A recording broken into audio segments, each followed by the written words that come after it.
Welcome to the Autism in Black podcast, where we focus on all things autism and the Black parent experience. Our goal is to always educate, support, and empower parents to advocate for not only their children, but themselves. Hello, and welcome to the Autism in Black podcast. I'm Maria Davis-Pierre, a licensed mental health counselor in the state of Florida and America's #1 autism advocate for Black parents. I am the founder and CEO of Autism in Black, Inc., where we aim to include the excluded. Today we have Shemica Allen, who is a former educator with over 15 years of teaching and administrative experience working with students with disabilities and their parents and guardians. She received her Bachelor of Science in Education from the University of Arkansas and a Master of Science in Kinesiology with a specialization in adaptive physical activity from Texas Christian University. She is certified to teach special education and physical education and also received her principal certification in 2010. Shemica has extensive training in facilitating IEP meetings, which requires effective communication, problem solving, decision making, and conflict resolution. She was named to the Continuing Advisory Committee for Special Education for Texas in December of 2017 to help make decisions that will improve special education in the state. I'm excited to have Shemica on the show to talk about what we can do to prep over the summer period for the academic school year. Enjoy today's show. Welcome back for another episode of the Autism in Black podcast. I'm so very excited for today's guest. Today we have Shemica Allen, who is going to talk to us about IEPs and due process and parent rights, and I'm just excited for the knowledge she is going to drop today. Hi, Shemica, how are you doing? I'm good. Everything's great in Texas right now. We're in the summer. Yes, it's pretty hot here. Well, from what I imagine, because we haven't really been outside much due to the virus. So I'm assuming it's another hot Florida summer. Same here. It's Texas summer. So, staying inside as much as possible. Yes. So I have already read your amazing bio. Can you tell us more about who you are and what you do? Well, I'm a special ed advocate and also an educational consultant. I started my business about 6 years ago. The name of it is called Personalized Learning Solutions. And I really named it that because it works on, I work in every aspect of education. So just not special education advocacy. It's about bringing personalized learning and finding the best learning solutions really for any student. I'm a former special ed teacher and administrator, all in Texas here in public education, all at the secondary level. So I've been a special ed administrator and ran a special ed department at a middle school and at a high school before I left. And then I also did a lot of work in transition. Here in Texas, we have what we call vocational adjustment coordinators, and they work with students with disabilities and helping them to find jobs and transition to their life after high school. Oh, wow. So you have experience on both sides of the table, being on the side of the school and now on the other side with the parent.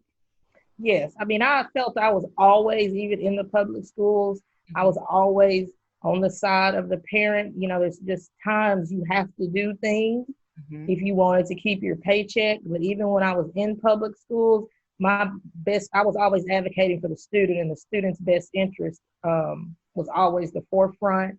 I never really cared about budgets or how many kids were taking this type of state testing. We used to kind of have so many kids can only take a certain type of state test on your campus. So there was a lot of other decisions that impacted the way special education was done when I was in public education, but I always advocated for the student. So knowing that and advocating for the student and, having the parents back, what do you often see that parents don't really know about the process? It varies. I have clients who are just very new to it. Even if their student has been in special education for a while, they still are a beginner. Then I have some parents who sit down with me when we're preparing, and they got their binders and they've researched articles to support what we're asking for and know the laws. So it just varies. It is just, that's all I can say is I see it all the time. But what I see is the parents who are beginners, they just know their child has this IEP. That's about it. And they know they were tested and they have an IEP. What they should be looking for in the IEP, what the school should be doing every 6 weeks or 9 weeks, whatever your grading period is, sending home progress reports. A new parent or a parent who doesn't know as much, they just know that their child is in what they call special ed and that they're in these special classes at school. Then I have parents who know any and everything, and I feel that sometimes they don't need me. They know how to write goals and what accommodations they want and things like that. So it really just varies. So what should parents know about their rights within the school system? Well, parents should know, first of all, with the Individual with Disabilities Education Act, we have the procedural safeguards. That outlines everything a parent, all of their rights, from when they first think their child has a suspect of a disability to if they have an issue with the school and have to use some of the dispute resolution methods. That is a document, and you're supposed to get that document every time you have an IEP meeting. Here in the state of Texas, we call them ARD meetings, admission, review, and dismissal. The rest of the world calls them, and the United States calls them IEP meetings. But that document, the procedural safeguards, tells a parent all of their rights. And sometimes you end up with several copies of them because by law, at every IEP meeting, they're supposed to give you either electronically or hand you in person a copy of your procedural safeguard. So as a parent, it's like a parent, it's a little hard to read. Sometimes parents don't understand, but that is your rights in that procedural safeguard. It tells you from everything from if you suspect your child has a disability, what to do, how to request testing, when the school, how long it takes the school to respond, timelines as far as how long your evaluation should take, when you should have an IEP meeting, the fact that you should have an IEP meeting every year to update. The fact it also tells you in there that you can call an IEP meeting just like the school can at any time if you see an issue with your child.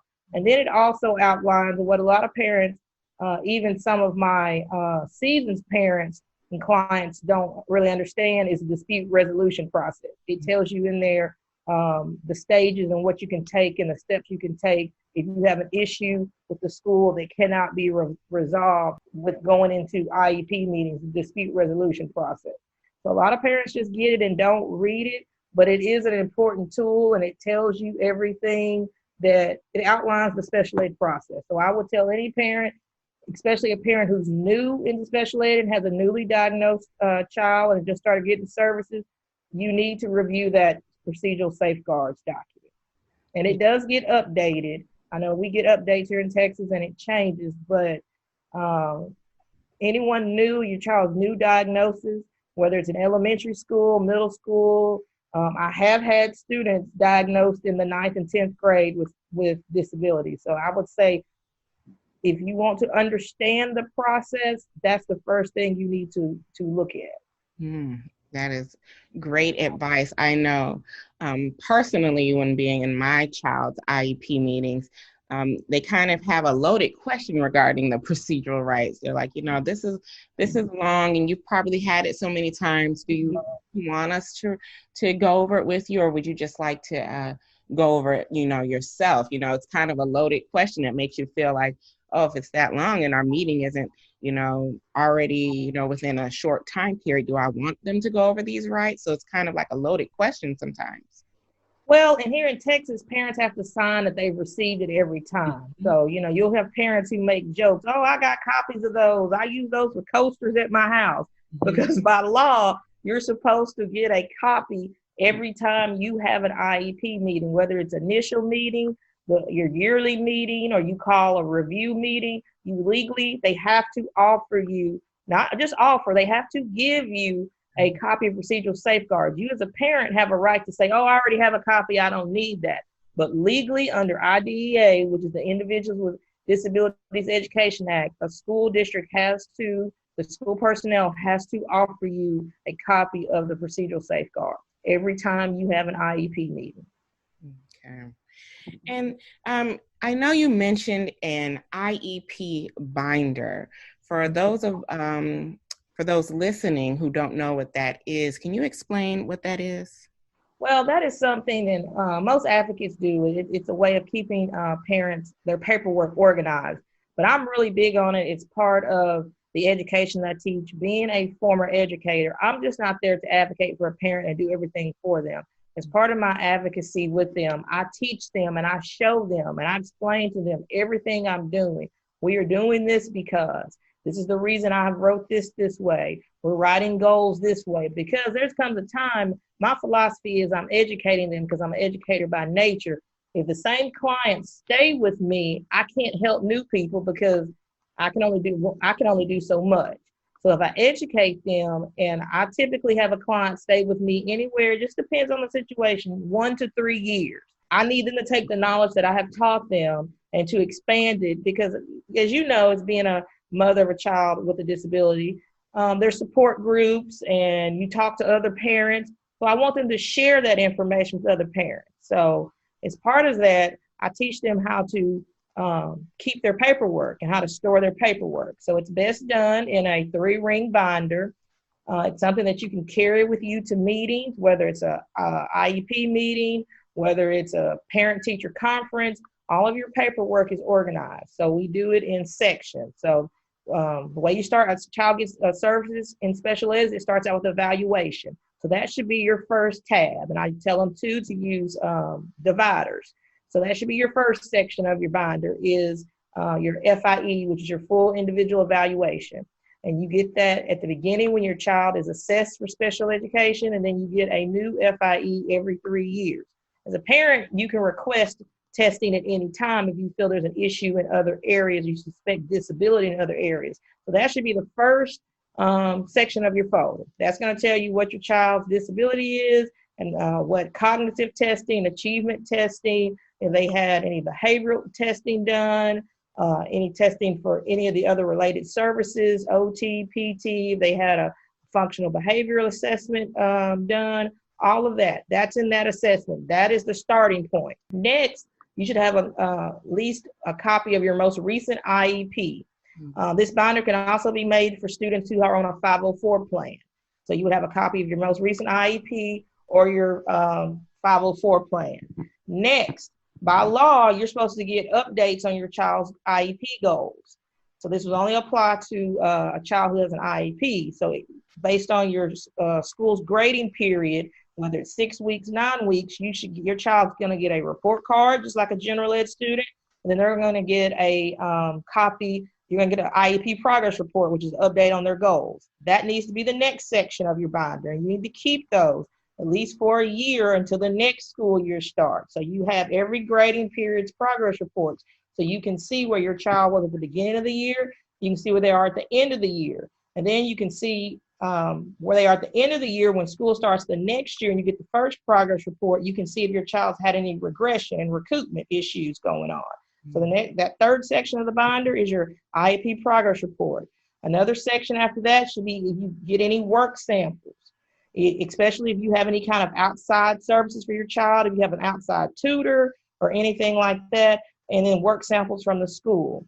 And now because of COVID, there's been a lot of parents who've had to do data collection on their own. You might have had an IEP amendment, or you have a distance learning plan or a continuity plan as a result of the school closures. Those would have amended your child's IEP during the school closures. You need a copy of anything that has changed your child's IEP as a result of the school closures and COVID in another tab. I want to go back up to the first tab where we're talking about evaluations. Also, if your child has any outside service providers, or you've had an outside evaluation that's not done by the school, you can put that in that first section too of the binder under evaluations. So far we have first tab is evaluations, then we have IEP or 504 plan. Next section would be IEP progress reports. This is only going to apply to students who have an IEP. And then the next section is work samples. And the next section would be anything I would say that's related to COVID that you want to keep. And then the next section, probably the last section, would be any emails or correspondences with the school district that you want to keep. In addition, I suggest that you make an email address that is just for communicating with school personnel. Go to Google, go to Hotmail, go to Outlook, Well, they don't have Hotmail anymore really, but go to Outlook, go to Google, and make an appropriate email address where you communicate with the school. If there's anything important that you want to print off, emails, and that can go in that last tab. That is amazing. I can say when I started using a IEP binder for my own child, it made it so much easier because I was able to know where everything was in the meeting, and I could flip to it and say, no, that's not what it says here. You know, this here says this, this, and this. So it made it such a more streamlined, organized process during the meetings. Well, I found too, being a parent in an IEP meeting sometimes gets emotional. Also, you don't want to just be flipping through papers during the meeting, but also when emotions are high in IEP meetings, even 504 meetings get contentious, it's hard to be organized. And if you just have a bunch of papers or you're flipping through, but if they're organized in a binder, even when your emotions are high and things are contentious, you still will be able to find the things you need, present things to the committee without being frustrated or being flustered because you can't find all these papers in a pile. So, and it's also beneficial if you're on the phone, you get a call from your child's teacher. It's also beneficial that if you have to reference something in the binder, you on a quick phone call, you can get to it really quick instead of flipping through papers. So it's just all about organization, and that will help you advocate for your child the best. So right now, the summertime is when you need to be getting all that data and getting all that paperwork and collecting it from the previous school year. So you want to keep that. Once you take it out of your binder, you just don't throw it away. So that's another thing that I teach them about filing. You maybe want to get a big manila envelope, some type of file folder, and you want to store the old stuff away. So right now, I tell my clients what they need to be doing over the summer to prepare for the next school year is going through and making sure they have all the IEP progress reports, locating all this that's supposed to be in their binder from the previous school year. And then you want to take it out of the binder and store it away and start preparing your binder for the next school year. Now, you don't have to take everything out. You can take out, if you need to, you leave the FIE in there, the evaluations, you leave the progress report, some of them, and you can leave the IEP and 504 plan. But you also got to make room for new stuff. And if you don't have a binder made at all, this is a good time to start making your binder. Yes. And something I also tell my clients as well is that, in the digital era, use a Dropbox or, iCloud as well and upload those documents in there as well so that you'll always have them as a backup to your binder. Yes, I got a lot of clients who use that, a couple that use that, but I also tell them to make have a copy in hand because sometimes those, technology goes down. Mm-hmm. Dropbox is down, Google Docs is down, or you save stuff. So virtual is good. I do the same. I have paper folders for all of my clients, but then they also have a digital folder. Mm-hmm. I love that. So by the time this airs, we'll be gearing up for school. So what should parents be doing to prepare for back to school? 1, making this binder. Okay. Locate your child's paperwork. It's going to be very important now because of COVID. There's the issue with compensatory services, data collection, all of that. That's another section that can be in your binder. We can go behind the COVID section if needed, is any data collection you've done on your child, or you can make a whole nother tab in a binder for data collection. But right now, you need to be gathering all of your paperwork. So you've got to be ready for when school starts again, especially if you think your child's going to need compensatory services, because yes, your child's IEP was not fully implemented. Across the country, a lot of parents got IEP amendments, continuity plans, distance learning plans, like I explained earlier, and it decreased some of your child's services, and that should have only been during distance learning or online learning. So if you go back into the buildings, and even if you don't, here in Texas, even if they don't go back in the buildings, they're still doing compensatory services, even if it has to be done virtually. So you need to have your data to support what you're asking for, what you feel your child needs for compensatory service. So right now, you need to be getting all your paperwork in a row, all your data collection together. Any data collection can also be videos of your child. It could be them completing a task. It doesn't always have to be paper documents, but this is the time where you should be getting organized in preparation for the school year.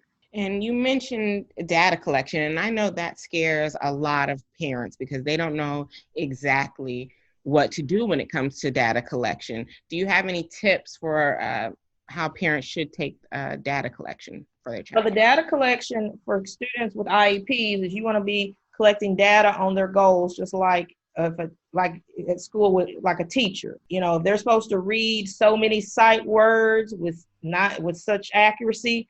You can get a list of sight words and have your child read them and mark the ones they got right and the ones they got wrong, and get an accuracy level, so that you want to keep data that kind of way on their goal. You can also keep data by taking a video of your child performing a task. For instance, if your child has an issue with staying on task and you're trying to have a goal for increasing time on task, tasks don't have to be just sitting at a desk doing schoolwork. Time on task could be doing things around the house. So we're not looking at the type of task being done. We're looking at the time on task. So if you have your child doing the dishes or folding laundry, you know, and they're working on a time on task goal where they're trying to get up to 10 or 15 minutes for something, where you can videotape them during the task. That way you'll know how many minutes, and you can show those. That's data. You can show those type of videos, present that type of information to your IEP committee. So there's all kinds of ways you can take data. You can do, you know, video recordings. You can do audio recordings. You can do the regular pencil and paper where you're taking data on their goals. So that's one thing about IEPs, is when you're developing an IEP and you're working with your school to develop an IEP, the data on your child comes from several different data sources. As a parent, you can do that too. You can bring in several different data sources. When looking over their child's IEP or 504 plan before the start of the school year, what should parents be looking for? Well, first, with an IEP, you are looking at what we call, the first thing you're going to see is the present levels of academic achievement and functional performance. That's basically, how is your child doing at that moment? And the new trend in present levels is we focus on the strength. We don't want to just focus on the needs and the deficits of the student. This present levels includes information from several different data sources. It can come from the full individual evaluation. It can come from teacher observations.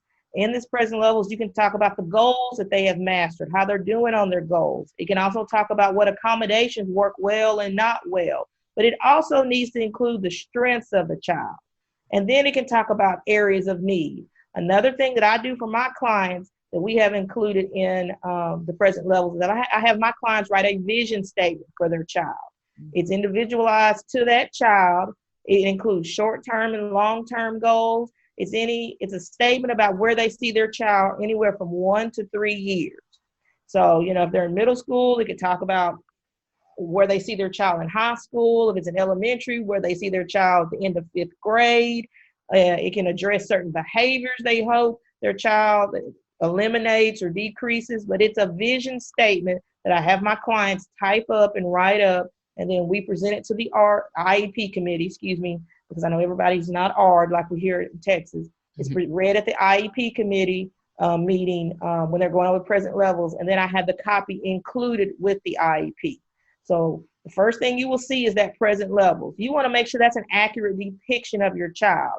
It cannot be objective. IEPs should not have things in it like Johnny's a nice boy. It cannot have teacher opinions. The present level is based on data and facts. So with that being said, it just cannot be based on teacher observation. There's many sources of data, whether it's formal testing, informal testing, like I said, progress on goals, the vision statement. Your parental input is very important for that present levels also. But we also are moving toward the focus of the present levels has to focus also on the child's strength more than their needs and deficits. The next thing you're looking at in an IEP is you open it up and you see a child's IEP, you're looking at their accommodations. Do the accommodations match what your child needs? And then next thing you would probably want to review is their goals. They should have some type, if they have an IEP, they have IEP goals, whether they're academic goals, functional goals like life skills, or behavioral goals or social skills. And the next thing you'll see in your most important part of the IEP is the schedule of service. It tells you what special ed services your child is getting and related service. Are they in a self-contained class? Are they in what we call a resource class? Also, it talks about what are the related services they're getting, whether it's physical therapy, occupational therapy, if they're getting any kind of speech therapy, audiological services. In the classroom, are they in a co-teach classroom where there's a special ed teacher and a general ed teacher? So that schedule of services lists all the special ed services your child is getting. For a parent who's just reviewing their child's IEP, they need to be looking at, like I said, the present levels, the accommodations, their goals, and the schedule of service. Now that's a little different, a lot different than a 504 plan. And a 504 plan is mostly accommodations and a behavior, if a child has a behavior intervention plan. So a parent who's looking at reviewing their child's 504 plan, they want to make sure that the accommodations are matching the child's needs. And thank you for explaining the difference in the two and what they should be looking for. And I know you mentioned dispute resolution process, and a lot of parents are not familiar with that, or possibly some don't even know it exists. Can you talk to us a little bit about that process? Well, dispute resolution is a process that's in your procedural safeguards. It happens when you go to IEP meetings and you and the IEP team cannot agree on something in the IEP. And what I need parents to understand is the IEP is a document as a whole. So if you don't agree on a goal or you don't agree with some of the accommodations, you can't agree to pieces of an IEP. You have to agree to the entire IEP. So when you have an issue with a piece of the IEP, that entire IEP cannot be implemented. You can't agree to it and sign an agreement at the end.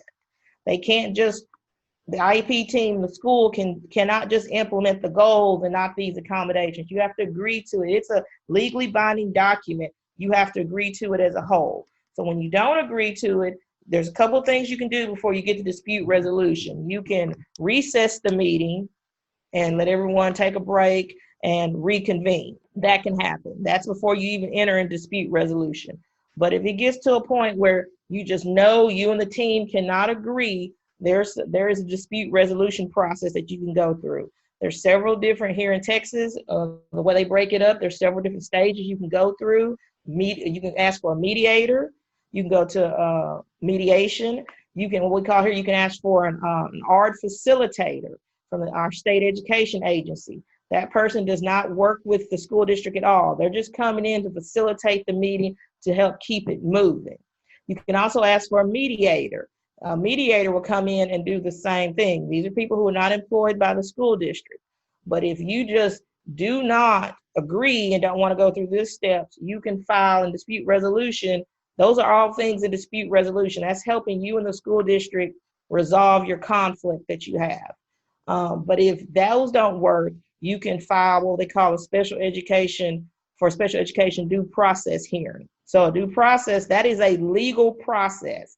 The ARD facilitation, or we call it here IEP facilitation that I mentioned, and the mediation, those are not legal processes. That's just an outside personnel coming in to help you and the school district or the IEP team come to an agreement. But if you file a special education due process hearing, that is a legal process, and it's like a trial. It's like in a courtroom.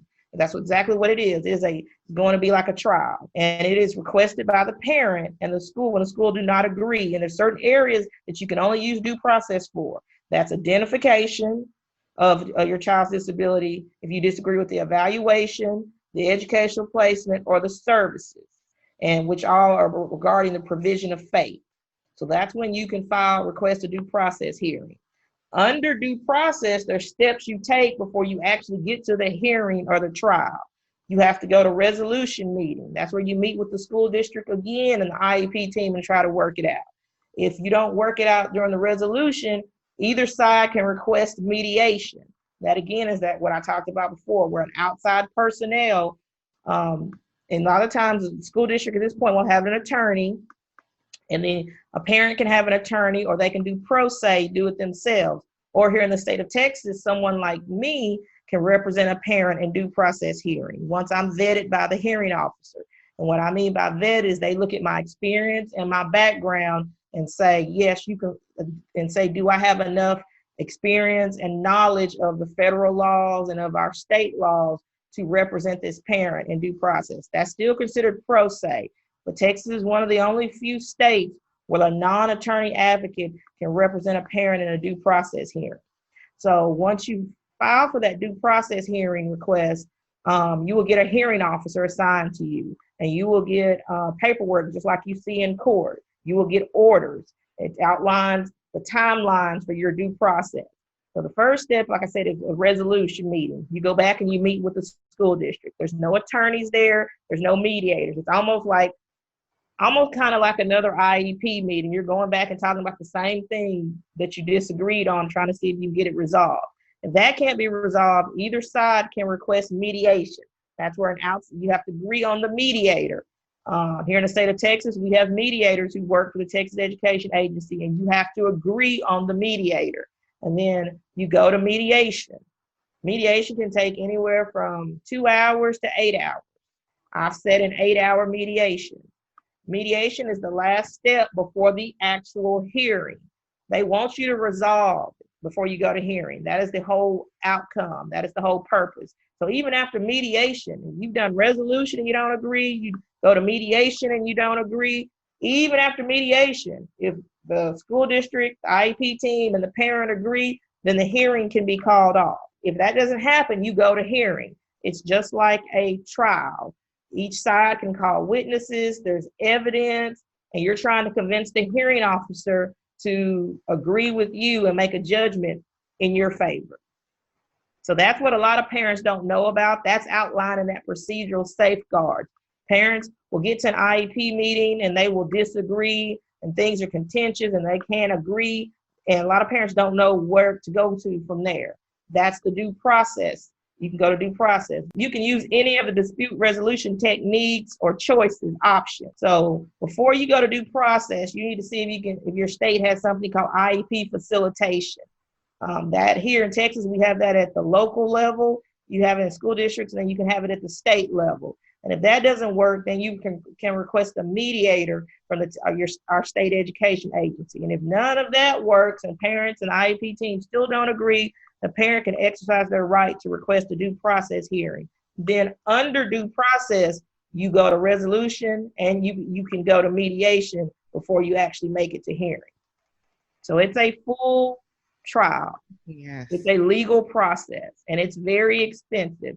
Someone like me, a non-attorney advocate, is cheaper than an attorney, but it's still expensive. And like I said, there's only a couple of states, and I used to know them, that parents can hire a non-attorney advocate to represent themselves in a due process hearing. Yes, it is can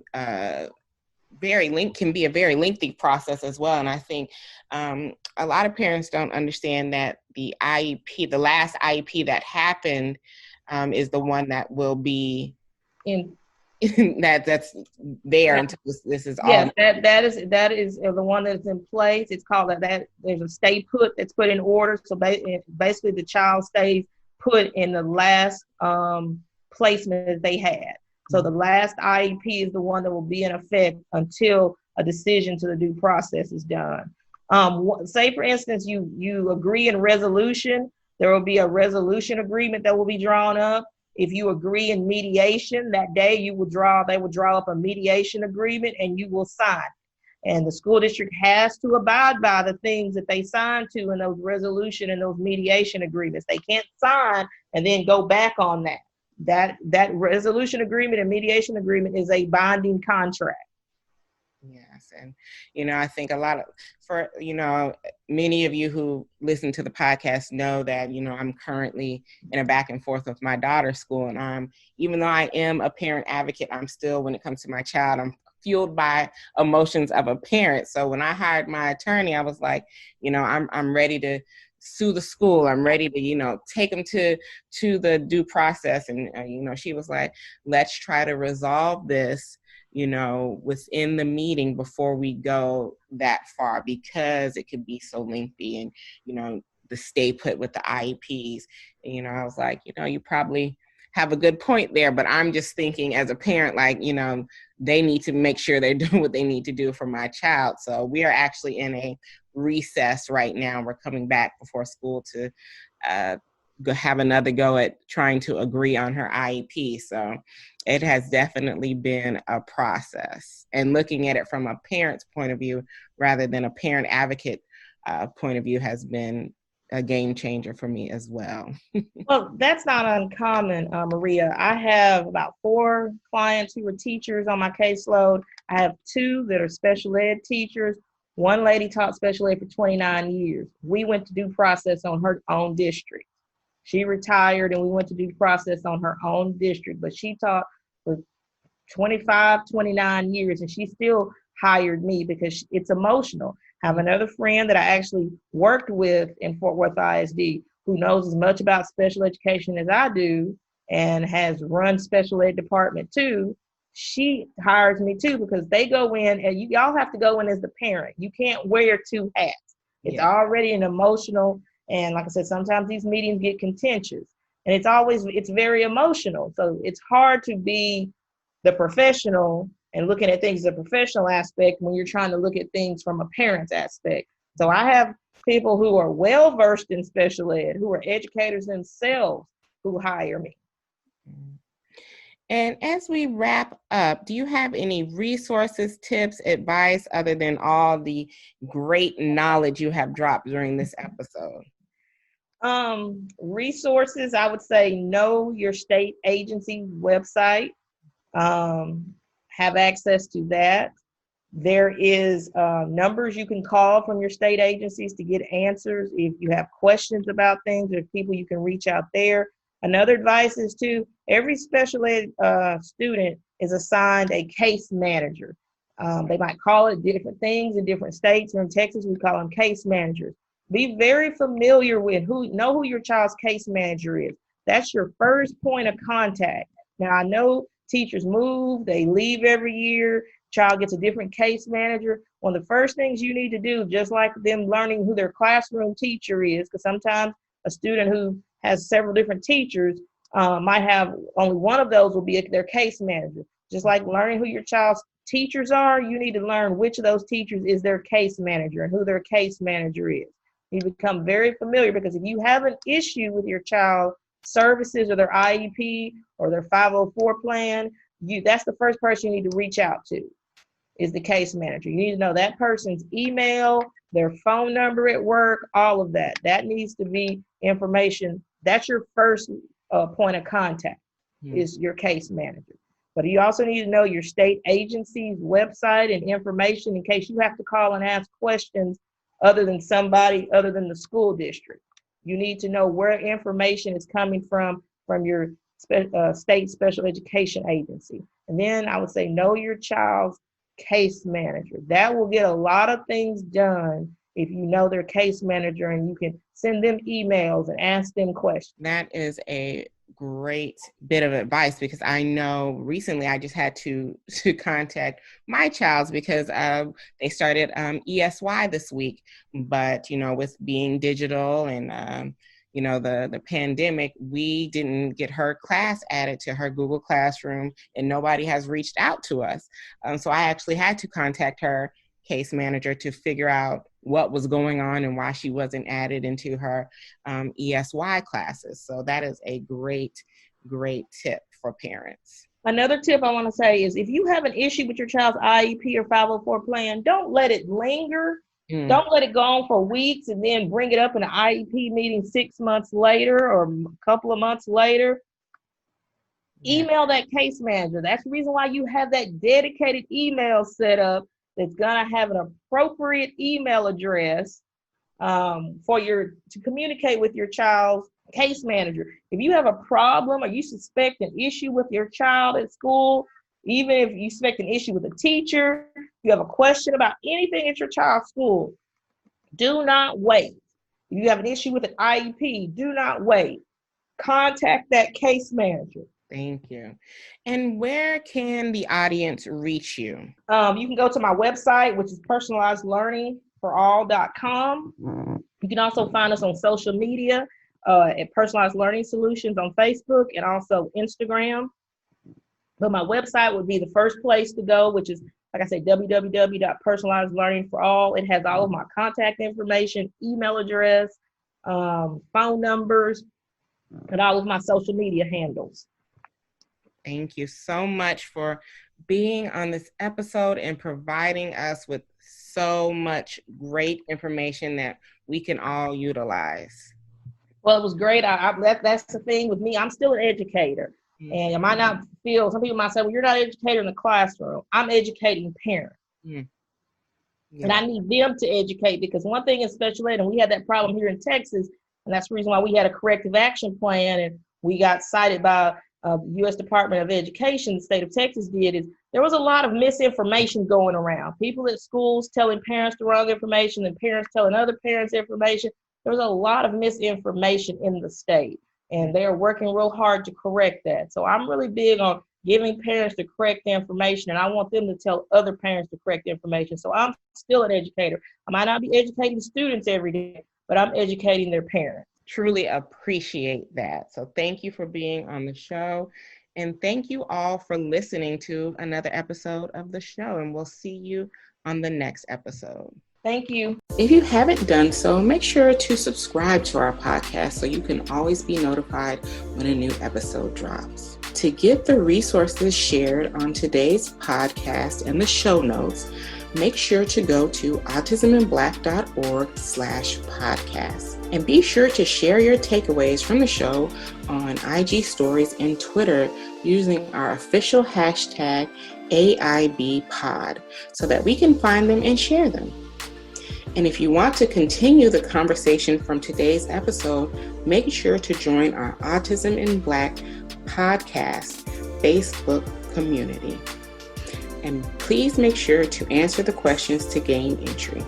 Thank you for listening and joining me this week. Have a good one.